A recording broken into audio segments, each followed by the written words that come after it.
obvious one is that blood brings nutrients where? Throughout the body. The blood picks the nutrients out, let's say, in the intestines, right? Enters the blood and brings the nutrients everywhere, right?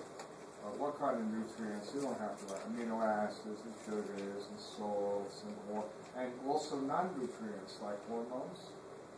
Okay? And keep this in mind. Blood enters a capillary. This is a capillary. We're going to do blood vessels. The blood's coming from an arteriole. And the blood's under pressure, and fluid is going to leave the blood. And in that fluid are going to be all the nice stuff that your cell needs, right? Like the amino acids, the sugar. And can someone please tell me, what do you call this space over here that the fluid is going into? It's called the interstitial space. Remember that? I hope from last term. Okay. So this is the interstitial space.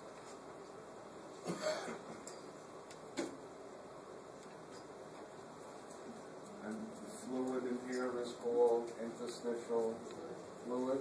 And then you have the cells. And then the nutrients go where? Into the cells. Okay? Now, the second function of blood is everything in the opposite direction. What do the cells make? They make waste products. What kind of waste products? CO2, ammonia, urea, uric acid, etc., etc. And they're going to travel in which direction? Out of the cell, into the interstitial fluid, and into the blood to be carried away. Remember, everything is traveling in the right direction because what rule are they following? Things move from an area of higher concentration to low. And then what does the blood do with these waste products? As the blood goes to the lungs, you get rid of the CO2. As they go to the kidney, you get rid of the urea and uric acid. The blood goes to the intestine, you get rid of what? More waste products like bilirubin and its breakdown products. Okay, so that's the first two. The third one is one I love to talk about because you know in your blood you have white blood cells, right? You all heard of white blood cells? And they fight infection. And so if I ask you where do you find most of your white blood cells, the answer is, what? In the blood? Wrong. Wrong. You know where most of your white blood cells are? They're in the interstitial space. You know what they use the blood for? Same thing that commuters use the subway to get from one place to another. In fact, I should have told us, I always forget to tell the first class a lot of things.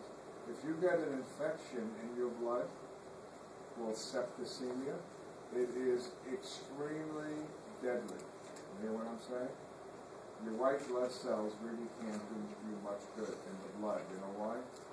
They can't catch the bacteria because the blood is moving too fast. You know, the way I describe it, all of you are white cells, and this is the interstitial space, and I'm going to throw fish, live fish on the floor, and those are the bacteria. Did you pick them up? Yeah. Where? Here in the floor.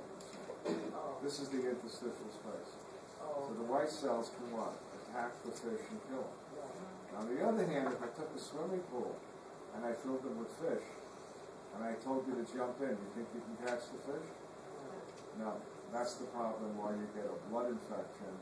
It's very hard for the white cells to what? Catch it. So you have to depend upon things like antibiotics. All right. 3 was what? Blood transports white blood cells from one area to another area. Make sense? Okay. Are there organs that store a lot of white blood cells? Oh, yes. You know what those organs are called? Organs that store in their interstitial space along the white cell are called lymphoid organs.